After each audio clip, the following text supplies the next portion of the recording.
Student you are welcome Lakshmigarh public school online classes. Last class में हमने discuss किया था 7th क्लास का chapter first nutrition in plant. और न्यूट्रिशन इन प्लांट में हमने डिस्कस किया था न्यूट्रिएंट्स, न्यूट्रिशन, प्लांट अपना फूड कैसे प्रिपेयर करते हैं, ऑटोट्रॉपिक न्यूट्रिशन और हेटरोट्रॉपिक न्यूट्रिशन।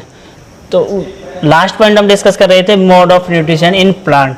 प्लांट में किस किस तरीके से किस किस मेथड से न्यूट्रिशन इनटेक होता है। फोटोसिंथेसिस प्रोसेस हम लास्ट क्लास में कंप्लीट कर चुके थे। फोटोसिंथेसिस प्रोसेस में रॉ मटेरियल के बारे में डिस्कस कर चुके थे कि कैसे प्लांट अपना भोजन या अपना फूड प्रिपेयर करते हैं इटसेल्फ। अब वहाँ पर एक कंडीशन थी कि जिन प्लांट्स की लीव्स ग्रीन होती है वही क्या करते हैं, फोटोसिंथेसिस प्रोसेस कंप्लीट कर पाते हैं। लेकिन हम काफ़ी सारे प्लांट ऐसे भी देखते हैं जिनकी लीव्स ग्रीन नहीं होती, बाकी अलग अलग कलर्स होते हैं, कलरफुल होती है, तो वो अपना भोजन कैसे तैयार करते हैं। कुछ प्लांट्स में तो क्या होता है कि दूसरे कलर की अधिकता या एक्सेसिव कलर होने की वजह से उनका जो ग्रीन कलर है वो क्या हो जाता है, ओवरलैप हो जाता है, लेकिन उनमें क्लोरोफिल होता है। तो वो प्लांट भी क्या करते हैं, फोटोसिंथेसिस प्रोसेस से अपना भोजन तैयार करते हैं, अपना फूड प्रिपेयर करते हैं। लेकिन जिन प्लांट में क्लोरोफिल होता ही नहीं है या फिर जिनमें लीव्स नहीं होती या फिर और कुछ और तरीके के प्लांट होते हैं, तो वो अपना भोजन या वो अपना फूड कैसे प्रिपेयर करेंगे उसके बारे में हम आज डिस्कस करेंगे। तो ये मोड ऑफ न्यूट्रिशन है इन प्लांट है। इन यहाँ पर क्या है, other mode of nutrition in plant, autotrophs या ऑटोट्रॉफिक न्यूट्रिशन के अलावा किस तरीके से प्लांट अपना भोजन तैयार करता है। तो उसमें हम डिस्कशन करेंगे किसमें, दूसरा पॉइंट था हेटरोट्रॉपिक न्यूट्रिशन। कौन सा था, हेटरोट्रॉपिक न्यूट्रिशन। इस मीन्स क्या है, हमने पहले पढ़ा था कि हेटरो मीन्स क्या होता है, अदर। क्या होता है, other. Tropic means nourishment, means जो प्लांट अपने नरिशमेंट के लिए अन्य प्लांट पर डिपेंड करते हैं वो किस कैटेगरी में आते हैं या किस टाइप में आएंगे, हेटरोट्रॉपिक न्यूट्रिशन की कैटेगरी में आएंगे। और सबसे पहले हम पढ़ेंगे उसका फर्स्ट पॉइंट, पैरासिटिक न्यूट्रिशन या parasitic plant.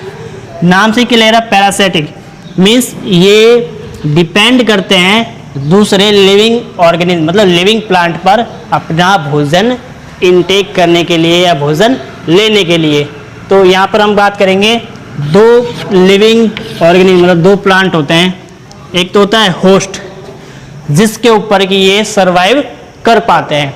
Means parasitic nutrition के अंदर हम उन प्लांट के बारे में पढ़ेंगे या उन प्लांट के बारे में डिस्कशन करेंगे जो कि किसी दूसरे प्लांट के ऊपर अपना सर्वाइव कंप्लीट करते हैं।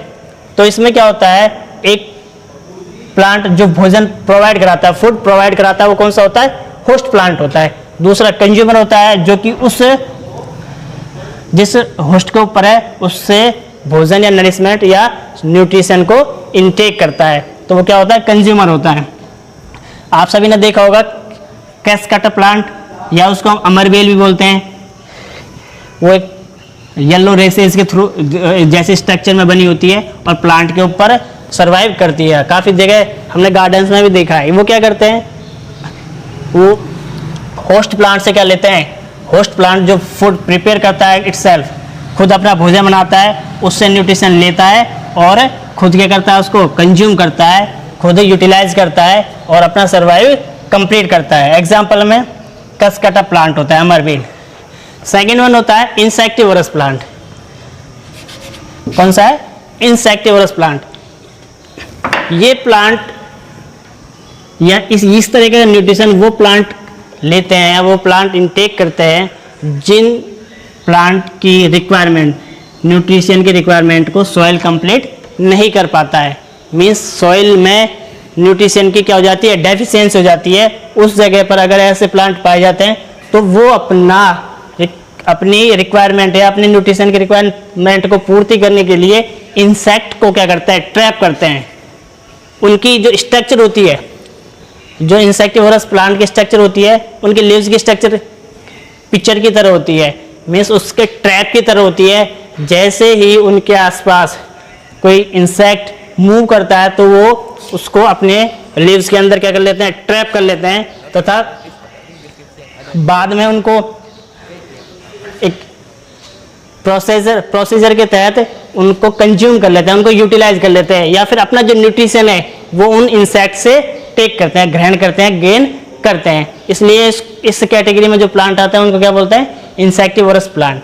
ये क्या है? हेट्रोट्रॉपिक न्यूट्रिशन का सेकंड मेथड है। जैसे कि एग्जांपल पिचर प्लांट, ये मोस्टली मार्सी सॉइल में पाए जाते हैं ये प्लांट। ऐसी सॉइल जहाँ पर जैसे दलदली जमीन होती है, क्योंकि उस जगह पर क्या होता है, लगातार प्लांट के कंजप्शन की वजह से, प्लांट के न्यूट्रिशन के कंजप्शन की वजह से डेफिशिएंसी हो जाती है सॉइल के अंदर न्यूट्रिएंट्स की। तो उसको फिलफिल करने के लिए वो क्या करता है, अपनी एक स्पेशल स्ट्रक्चर होती है उन प्लांट की, वो उनकी लीव्स इस तरीके से बनी होती है, जो उनके आसपास इंसेक्ट मूव कर रहे होते हैं, रोटेट कर रहे होते हैं, उनको क्या कर लेते हैं, ट्रैप कर लेते हैं और उनको यूटिलाइज करके अपनी न्यूट्रिएंट्स की पूर्ति करते हैं। Mode of nutrition in plant में हम डिस्कस कर रहे थे हेट्रोट्रॉपिक न्यूट्रिशन की। हेट्रोट्रॉपिक न्यूट्रिशन में हम 2 पॉइंट डिस्कस कर चुके थे, पैरासिटिक प्लांट और दूसरा था इंसेक्टिवोरस प्लांट। पैरासिटिक जो कि न्यूट्रिशन लेने के लिए डिपेंड करते हैं होस्ट के ऊपर, और इंसेक्टिवोरस में वो प्लांट जो अपना भोजन, फूड प्रिपेयर करने के लिए इंसेक्ट के ऊपर डिपेंड करते हैं। थर्ड वन है सेप्रोट्रॉप्स। सेप्रोट्रॉप्स वो प्लांट होते हैं जो अपना nutrition dead and decaying part से कंप्लीट करते हैं। मीन्स जो लिविंग ऑर्गेनिज्म होते हैं या जो प्लांट होते हैं, उनके जो डिकेइंग पार्ट्स होते हैं, स्पॉइल पार्ट्स होते हैं, उनको वो सिंपलर फॉर्म में कन्वर्ट करते हैं फ्लूइड के थ्रू, उसके बाद उनको कंज्यूम करते हैं। तो इस तरीके से जो अपना न्यूट्रिशन कंप्लीट करते हैं वो कौन से होते हैं? सेप्रोट्रॉप्स न्यूट्रिशन या सेप्रोट्रॉप्स प्लांट होते हैं। एग्जाम्पल में फंगी एंड सॉइल बैक्टीरिया। एक सॉइल बैक्टीरिया का एक एग्जाम्पल हम पढ़ेंगे, राइजोबियम, जो क्या काम करता है, सॉइल के अंदर जो डिकेइंग पार्ट्स होते हैं उनको कन्वर्ट करता है और साथ में नाइट्रोजन का फिक्सेशन भी करता है, जो कि सॉइल के फर्टिलिटी बढ़ाने में हेल्प करते हैं। तो ये कंप्लीट होता है heterotrophic nutrition in plant. Next point है सिम्बायोसिस। सिम्बायोसिस में इसमें जो एक से ज़्यादा प्लांट इसे एक साथ रहते हैं तथा अपना भोजन और शेल्टर दोनों शेयर करते हैं। ये इस सिम्बायोसिस के अंदर क्या होता है, जब एक प्लांट अपना भोजन प्रिपेयर नहीं कर पाता तो क्या करते हैं, एक से ज़्यादा प्लांट एक साथ मिलकर भोजन प्रिपेयर करते हैं, क्योंकि उनमें एक पार्ट अपना भोजन खुद नहीं बना पाता। जैसे एग्जांपल लेते हैं लाइकेन का। लाइकेन में एलएगे प्लस फंगस होता है। एलएगे में ग्रीन पेगामेंट्स होते हैं जो कि फोटोसिंथेसिस प्रोसेस को कंप्लीट करने में हेल्प करते हैं, लेकिन एलएगे क्या नहीं कर पाता, रॉ मटेरियल को एब्जॉर्ब नहीं कर पाता, जैसे वाटर और मिनरल्स को एब्जॉर्ब नहीं कर पाता। इसके लिए इसकी कौन हेल्प करता है? फंगस, जो कि एलएगे के रूट्स के साथ जुड़े होते हैं। फंगस का काम करता है, फंगस रॉ मटेरियल प्रोवाइड कराता है, किसके लिए? एलएगे के लिए, जिससे क्या होता है, वो एलएगे फोटोसिंथेसिस प्रोसेस कंप्लीट कर सके। तो फोटोसिंथेसिस प्रोसेस के लिए क्या चाहिए? दोनों चीज़ों की रिक्वायरमेंट चाहिए होती है, ग्रीन पिगामेंट्स की भी और रॉ मटेरियल की भी। तो ये दोनों मिलके क्या करते हैं, दोनों मिलके फोटोसिंथेसिस प्रोसेस को कंप्लीट करते हैं और जो फूड प्रिपेयर होता है उसको क्या करते हैं, शेयर करते हैं। तो सिम्बायोसिस एक कॉम्बिनेशन है जिसमें दो से ज़्यादा लिविंग ऑर्गेनिज्म एक साथ रहते हैं और अपना भोजन क्या करते हैं, अपना फूड शेयर करते हैं, कंप्लीट करते हैं। अब इस न्यूट्रिशन इन प्लांट का इस चैप्टर का लास्ट टॉपिक है how nutrients replenished in the soil. Replenished मतलब उनको दोबारा से कैसे सॉइल के अंदर न्यूट्रिएंट्स को प्रोवाइड किया जाता है, क्यों, इसकी आवश्यकता क्या पड़ती है। सबसे पहले तो क्वेश्चन ये आता है कि सॉइल के अंदर न्यूट्रिएंट्स को रिप्लेनिश्ड करने की आवश्यकता क्यों पड़ी है। हम देखते हैं, हमने अभी पढ़ा है कि प्लांट अपना फूड खुद प्रिपेयर करते हैं और उसके लिए रॉ मटेरियल की आवश्यकता होती है, लाइक मिनरल्स एंड वाटर्स। तो अगर लगातार उस एक स्पेस पर या एक फील्ड पर लगातार प्लांट न्यूट्रिएंट्स का कंजप्शन करता जाएगा तो एक स्टेप ऐसा आएगा या एक टाइम ऐसा आएगा कि उस सॉइल से, जिस सॉइल से लगातार न्यूट्रिएंट्स को क्या कर रहा है, एब्जॉर्ब किया जा रहा है फ्रॉम द प्लांट, तो उसमें क्या आ जाएगी, न्यूट्रिएंट्स की कमी हो जाएगी, और उन न्यूट्रिएंट्स की कमी को हम फुलफिल हमें करना पड़ेगा। इसके लिए हम क्या करते हैं, उनमें हम न्यूट्रिएंट्स को ऐड करते हैं। न्यूट्रिएंट्स ऐड करने का हमारे पास एक मेथड होता है, क्या उसके हम उनको न्यूट्रिशन प्रोवाइड कराए, न्यूट्रिएंट्स प्रोवाइड कराएं सॉइल के लिए, और उसको हम मैन्योर और फर्टिलाइजर ऐड करके करते हैं। मैन्योर और फर्टिलाइजर क्या होते हैं, सोर्सेज होते हैं किसके, न्यूट्रिएंट्स के, जो कि सॉइल के अंदर उनकी रिक्वायरमेंट को फुलफिल करते हैं। मैन्योर्स और फर्टिलाइजर्स दोनों ही सोर्सेज होते हैं किसके, न्यूट्रिएंट्स के, लेकिन यहाँ पर डिस्कशन या इनके बीच में डिफरेंसेज होते हैं। जैसे मैन्योर और फर्टिलाइजर, मैन्योर क्या होता है, ऑर्गेनिक सब्सटेंस होता है। ऑर्गेनिक सब्सटेंस क्यों होता है, क्योंकि ये किससे मिलकर बना होता है, ये ऑर्गेनिक सब्सटेंस से मिलकर बना होता है, like as dead and decaying parts of living organism, cow dung and many other living parts. लेकिन फर्टिलाइजर क्या होता है, फर्टिलाइजर इनऑर्गेनिक सब्सटेंस होता है, क्योंकि इसको केमिकल से मिलकर, डिफरेंट केमिकल से मिलकर बनाया जाता है, इसलिए कौन सा होता है, इनऑर्गेनिक सब्सटेंस होता है। मैन्योर इन फील्ड, मैन्योर को हम सेल्फ स्टैंडर्ड पे प्रिपेयर कर सकते हैं, इसको खेतों में तैयार किया जाता है, क्यों, क्योंकि ये लिविंग पार्ट से या लिविंग ऑर्गेनिज्म के डेड एंड डिकेइंग पार्ट से बनता है, जो हमें आसानी से प्रोवाइड हो जाता है। लेकिन फर्टिलाइजर को प्रिपेयर करने के लिए फैक्ट्री जाना पड़ेगा, लेबोरेटरी में प्रोवाइड होंगे, वो प्रिपेयर होंगे, क्यों, क्योंकि ये किससे मिलकर बने होते हैं, केमिकल से मिलकर बने होते हैं। मैन्योर ऑर्गेनिक सब्सटेंस होते हैं, इसलिए इनका जो रिएक्शन टाइम है, जो रिएक्ट करने का टाइम है वो स्लो होता है, वो काफ़ी ज़्यादा समय लेते हैं अपना इफेक्ट शो करने के लिए। लेकिन जो फर्टिलाइजर होते हैं, एक पर्टिकुलर क्वांटिटी में इनमें न्यूट्रिशन प्रोवाइड किए जाते हैं, इसलिए ये फास्ट रिएक्शन शो करते हैं, मतलब ये अपना काम बहुत तेज़ी से शो करते हैं। और जब मैन्योर्स की बात करते हैं, मैन्योर्स ऑर्गेनिक सब्सटेंस होते हैं, इनको खेतों में बनाया जाता है और ये स्लो रिएक्शन करते हैं, तो इनके जो ड्रॉबैक होते हैं वो कम होते हैं, क्योंकि इनमें ये रिच सोर्सेज ऑफ ह्यूमस होते हैं।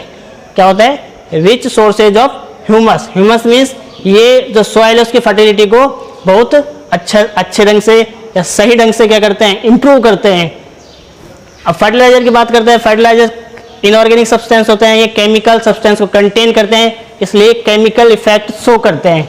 मीन्स अगर हम फर्टिलाइजर्स का उपयोग ज़्यादा मात्रा में करेंगे तो ये अपने ड्रॉबैक शो करेगा। ड्रॉबैक कैसे शो करेगा, ये उस सॉइल को क्या कर देगा, टॉक्सिक बना देगा, उसमें टॉक्सिक एलिमेंट क्या कर देगा, रिलीज कर देगा। अब बात करते हैं, ये तो इनके कुछ एग्जाम्पल्स होते हैं, जैसे फर्टिलाइजर के एग्जाम्पल हम देखते हैं NPK, DAP, यूरिया, ये सभी क्या होते हैं, ये सभी फर्टिलाइजर्स के एग्जाम्पल होते हैं। और मैन्योर्स के एग्जाम्पल हमने देखे, वर्मी कंपोस्ट और बायो कंपोस्ट या बायो मैन्योर, ये दोनों एग्जाम्पल किसके होते हैं, मैन्योर्स के एग्जाम्पल होते हैं। अब इस टॉपिक का लास्ट पॉइंट होता है राइजोबियम। ये क्या होता है, बैक्टीरिया होता है जो कि प्लांट की रूट्स के साथ जुड़ा होता है। बैक्टीरिया लिविंग ऑर्गेनिज्म होता है, लेकिन ये अपना भोजन या अपना फूड खुद प्रिपेयर नहीं कर पाते, इसलिए प्लांट की रूट के साथ क्या होता है, जुड़ा, कनेक्ट होता है। लेकिन इसका काम क्या होता है, इसका काम होता है जो नाइट्रोजन होती है, नाइट्रोजन का फिक्सेशन करना। फिक्सेशन से मीन्स क्या होगा, तात्पर्य फिक्सेशन का मीन्स होगा नाइट्रोजन जो कि एटमॉस्फेयर में गैस के रूप में पाई जाती है, लेकिन प्लांट उसको डायरेक्ट कंज्यूम नहीं कर सकते। कार्बन डाइऑक्साइड, CO2 और O2 का यूज तो प्लांट किस में करता है, फोटोसिंथेसिस प्रोसेस में, लेकिन नाइट्रोजन का यूज नहीं कर सकते डायरेक्ट गैस के रूप में। और नाइट्रोजन सभी प्लांट्स के लिए ग्रो अप और बिल्डअप के लिए सबसे इम्पोर्टेंट सब्सटेंस होता है, और हम उसका मतलब प्लांट उसका डायरेक्ट यूज भी नहीं कर सकते। तो इसको जो राइजोबियम होता है, ये क्या करता है, राइजोबियम उस नाइट्रोजन गैस को यूजेबल नाइट्रोजन में कन्वर्ट करता है। किस में करता है, यूजेबल नाइट्रोजन में। किसके थ्रू करता है, नाइट्रोजन फिक्सेशन के थ्रू। इससे क्या होता है, इन सभी चीज़ों से मैन्योर से फर्टिलाइजर्स और ये राइजोबियम, ये क्या करते हैं, उस सॉइल में क्या करते हैं, न्यूट्रिएंट्स को रिप्लेनिश करते हैं, उस सॉइल में न्यूट्रिएंट्स की पूर्ति करते हैं। अब ये चैप्टर का लास्ट टॉपिक था, एक बार हम इस चैप्टर का ओवरव्यू ले लेते हैं। चैप्टर का नाम था न्यूट्रिशन इन प्लांट। स्टार्टिंग क्या था? न्यूट्रिशन। न्यूट्रिशन क्या था? न्यूट्रिशन था द मेथड या the procedure of taking nutrients. और न्यूट्रिएंट्स क्या होते हैं? The component of food. हमें पता है कि सभी लिविंग ऑर्गेनिजम्स को फूड की आवश्यकता होती है। किसके लिए होती है? अपनी न्यूट्रिएंट्स की, अपनी एनर्जी रिक्वायरमेंट के लिए, अपनी बॉडी को ग्रोथ बिल्डअप देने के लिए किसकी आवश्यकता होती है? न्यूट्रिएंट्स की आवश्यकता होती है। और फिर मोड ऑफ न्यूट्रिशन कि किस किस तरीके से प्लांट अपना न्यूट्रिशन लेते हैं। जो प्लांट अपना फूड खुद प्रिपेयर करते हैं वो ऑटोट्रॉप होते हैं, और वो ऑटोट्रॉपिक न्यूट्रिशन से क्या करते हैं? न्यूट्रिएंट्स को लेते हैं। जो प्लांट अपना भोजन खुद तैयार नहीं कर पाते वो हेटेरोट्रॉप्स के अंदर आते हैं। हेटेरोट्रॉपिक न्यूट्रिशन के अंदर आते हैं। हेटेरोट्रॉपिक न्यूट्रिशन के अंदर हेटेरोट्रॉप्स प्लांट होते हैं जो कि अलग अलग तरीके से या अलग अलग मेथड से क्या करते हैं? न्यूट्रिशन को लेते हैं। हमने पढ़ा था हेटेरोट्रॉपिक न्यूट्रिशन के 3 टाइप्स होते हैं। हमने पढ़ा था हेटेरोट्रॉपिक न्यूट्रिशन के 3 टाइप्स होते हैं, पैरासिटिक प्लांट, इंसेक्टिवरस प्लांट और सेप्रोट्रॉप्स। तो पैरासिटिक प्लांट्स क्या होते हैं? जो दूसरे प्लांट्स पर डिपेंड करते हैं, होस्ट प्लांट पर अपना भोजन, अपना फूड लेने के लिए डिपेंड करते हैं। एक होस्ट होता है, एक खुद कंज्यूमर होता है। एग्जाम्पल था कैस्कट प्लांट या अमरबेल। सेकेंड था पैरासिटिक प्लांट। पैरासिटिक प्लांट में क्या होता है? जो प्लांट अपना न्यूट्रिशन को की रिक्वायरमेंट को फुलफिल करने के लिए किस पर डिपेंड करते हैं? इंसेक्ट्स पर। किस पर डिपेंड करते हैं? इंसेक्ट्स पर। इसलिए वो इंसेक्टिवरस प्लांट कहलाते हैं। वो मोस्टली मार्सी सॉइल में पाए जाते हैं क्योंकि वहाँ पर किसकी कमी होती है? नाइट्रोजन की कमी होती है।